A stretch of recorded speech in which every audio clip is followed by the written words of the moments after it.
जीवन का एक बहुत अद्भुत सत्य आपसे कहना चाहता हूं। मन का स्वभाव ही है अशांत रहना, बेचैन रहना, चलायमान रहना।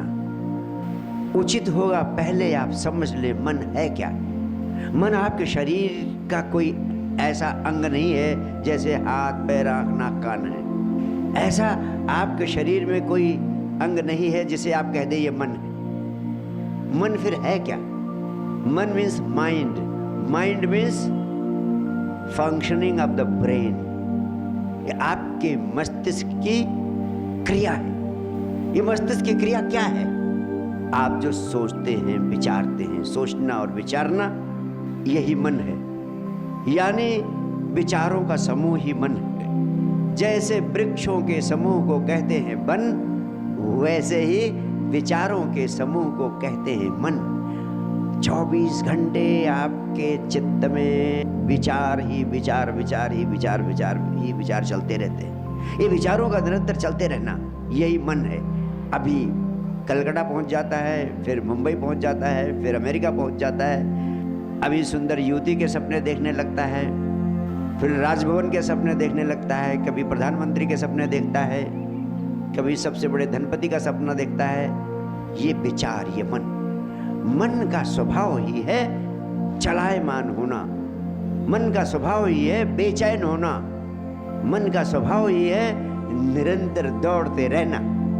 तो जो व्यक्ति जितना अधिक मन के कब्जे में है, जिस व्यक्ति के ऊपर जितना अधिक मन का शासन है, जो व्यक्ति जितना अधिक मन का शिकार है, जो व्यक्ति जितना अधिक मन की चालबाजी का शिकार है, वो व्यक्ति जिंदगी में उतना अधिक दुखी होगा।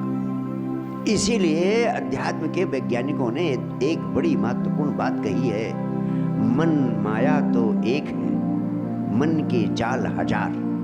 ये मन के हजार जाल हैं और मन ही तुम्हारी जिंदगी की सारी समस्याओं की जड़ है। और तुम्हारी जिंदगी का सबसे बड़ा दुर्भाग्य क्या है? वह सिर्फ यही है, जिंदगी की एक एक समस्या से संघर्ष करते हो, एक एक समस्या से लड़ते हो, एक एक समस्या को समाप्त करने का, उसका उन्मूलन करने का प्रयास करते हो। और जैसे एक समस्या से जूझते जूझते उससे मुक्त होने में सफलता पाते हो, वैसे उसकी जगह 3 समस्याएं और पैदा हो जाती हैं। फिर उन तीनों से लड़ते हो, उनसे किसी तरीके से लड़ भिड़ के साल 2 साल में छुट्टी पाए तो 3 की जगह 13 खड़ी हो जाती है। जैसे आपने देखा होगा, कोई वृक्ष होता है, उसके पत्तों को, शाखाओं को, टहनियों को, एक को काटते हैं तो 2 और निकल आती हैं, 2 को काटते हो तो 3 और निकल आती हैं। जितना ही तुम एक एक शाखा को, टहनी को काटते हो, उतना ही वृक्ष और घना होता चला जाता है। वैसे तुम्हारी जिंदगी की समस्याएं, तुम एक एक समस्या को समाप्त करने की चेष्टा करते हो, अनेक समस्याएं तुम्हारे जीवन में उसके फलस्वरूप प्रकट होती चली जाती हैं। तुम्हारी जिंदगी की समस्याएं और सघन होती चली जाती हैं, और यहाँ तक कि जिंदगी समस्याओं का बोझ बन जाती है। इन समस्याओं का अंत करने का उपाय क्या है? समस्याओं का अंत करने का उपाय यह नहीं है कि एक एक समस्या से लड़ो, एक एक समस्या को काटो, एक एक समस्या से निपटो। अगर तुम शाखाओं और टहनियों और पत्तों को काटते रहोगे, वृक्ष और सघन होता रहेगा। एक एक समस्या को काटने की चेष्टा करोगे, समस्याएं और सघन होती चली जाएंगी। उपाय क्या है? उपाय है कि तुम वृक्ष की जड़ ही काट दो, समस्याओं की जड़ ही काट दो। ये समस्याओं की जड़ क्या है? समस्याओं की जड़ है मन।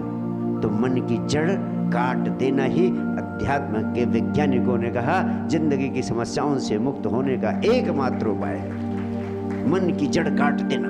मन की जड़ है क्या? मन की जड़ काटने का अर्थ है, मन की जड़ काटने का उपाय क्या है? ये 24 घंटे जो मन चलता रहता है, मन की जड़ काटने का उपाय है ध्यान, ध्यान, ध्यान। इसीलिए मैं कहता हूं, ध्यान है तो सब कुछ, ध्यान नहीं तो कुछ भी नहीं।